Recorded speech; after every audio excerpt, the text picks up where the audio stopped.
Go. Hi, welcome to Peace and Applique and the Quilt Barn.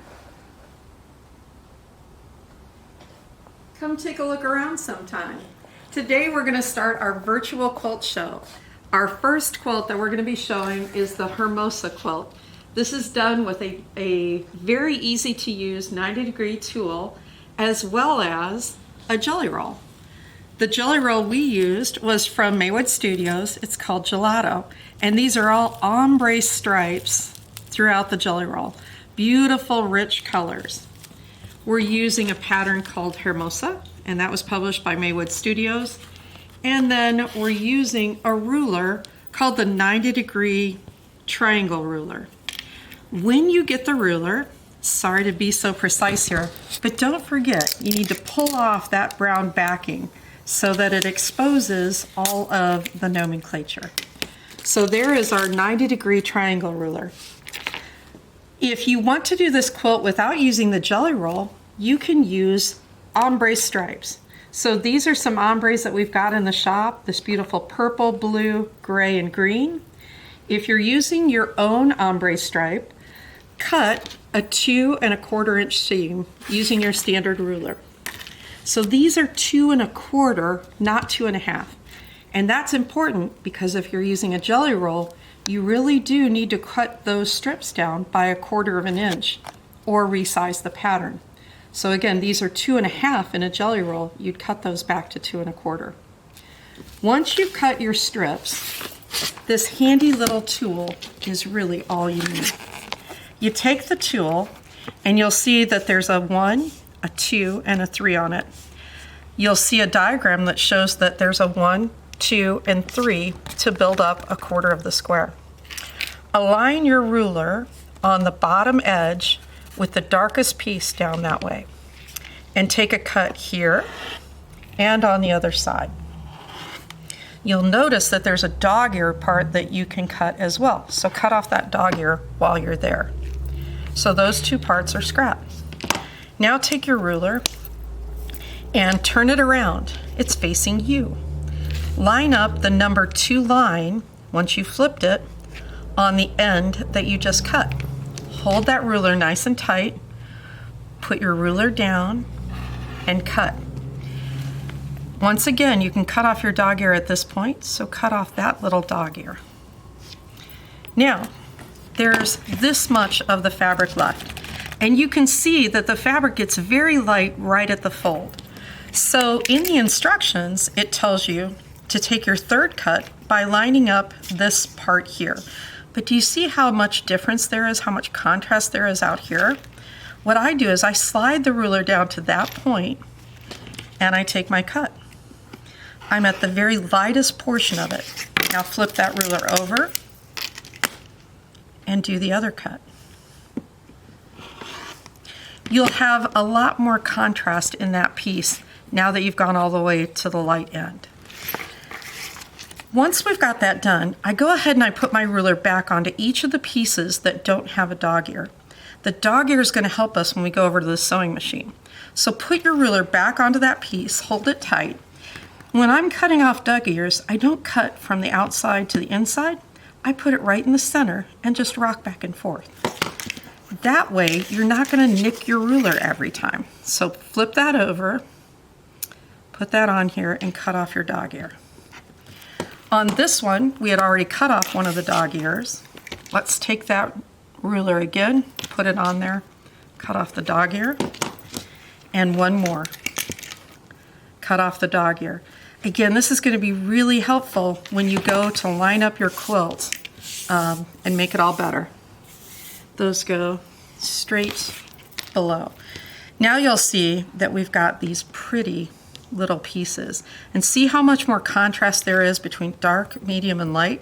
Because we went all the way down to the light end. Make sure your ruler gets closed, and let's go over to the sewing machine.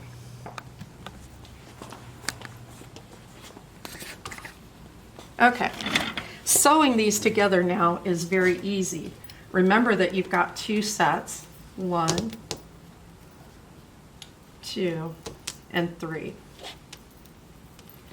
I always like to start with the longest one when you lay one on top of the other, do you see how that dog ear makes sure that you're lined up perfectly? I'm using my beautiful Bernina 790. In this case, I'm using a 1326 stitch. And I'm using that because I keep hearing on Facebook about how nice the 1326 is when you have your 57D foot installed. So I'm trying that out on this quilt. I want to see what it's like. I'm sewing a perfect scant quarter inch. So I'm lining this up with the outside of that 97D foot and sewing along. Let's do one more. Again, look at how nicely these line up so that you're sure you're exactly where you need to be. I know that Eleanor Burns put out a tool that was just to do that, just to make dog ears on it, believe it or not. Okay, so here we are. Line that up and sew down.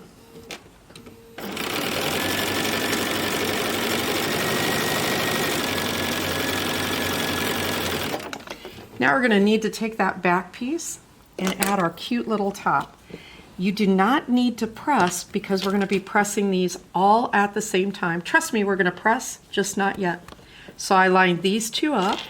My Bernina is in hover mode, so it's picked up its little presser foot just a little, so I can slide that under there and start sewing again.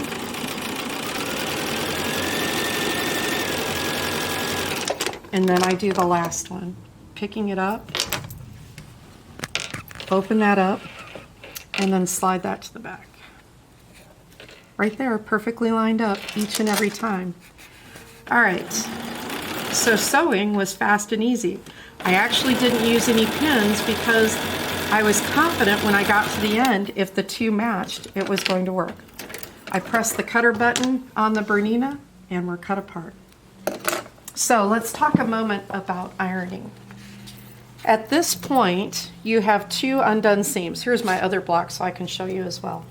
I believe in pressing that seam from the sewn side as it was sewn.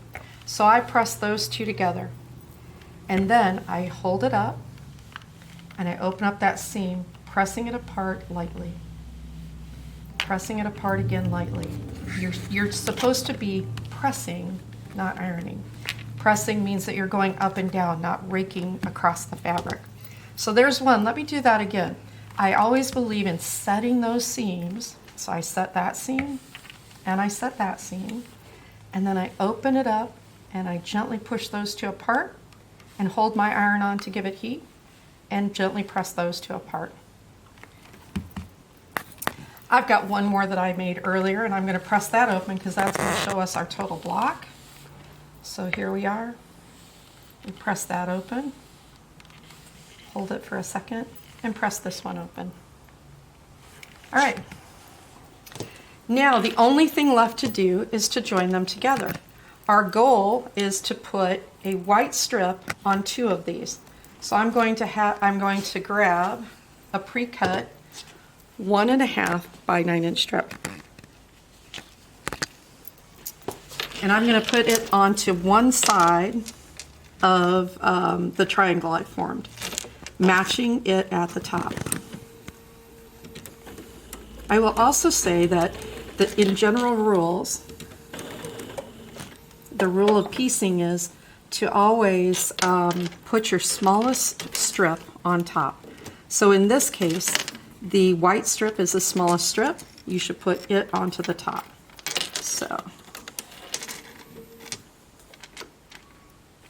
All right, back at it again.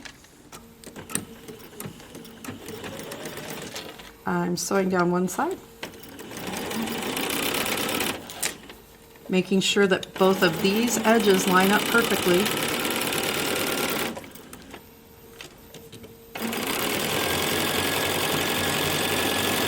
I get to the end, click. I use the cutter button. So once again, we know how I like to iron, which is set the seam like that, then roll that white strip out and press, making sure that you're pressing down. Now we're ready to assemble our block. Do you see how easy that is? We're gonna take 2 pieces like this. We'll take 2 pieces like this. And then take a 1.5 by 18-inch piece and put it down the center. Look at how easily those Hermosa blocks come together. To make one block, you need 2 2¼ inch strips. So this block came from 2 2¼ inch strips. Now when you're all done and sewn, you should take your square up ruler. This happens to be our Go ruler. It's 12.5. It's my go-to ruler for this kind of work. You set it down and you true this up to 12 inches. So once it's all sewn up, set a true up ruler on, cut these 2 sides to 12 inches, turn it around, and cut these 2 sides to 12 inches. So that's how you finish up the block. But I wanted to show you what some of the arrangements were in the quilt. We put all purples together there, but notice on this one where the opposing blocks were green and these opposing were yellow. Here it's magenta and blue. In some cases, here's a beautiful black to gray block, or these are all blues to greens.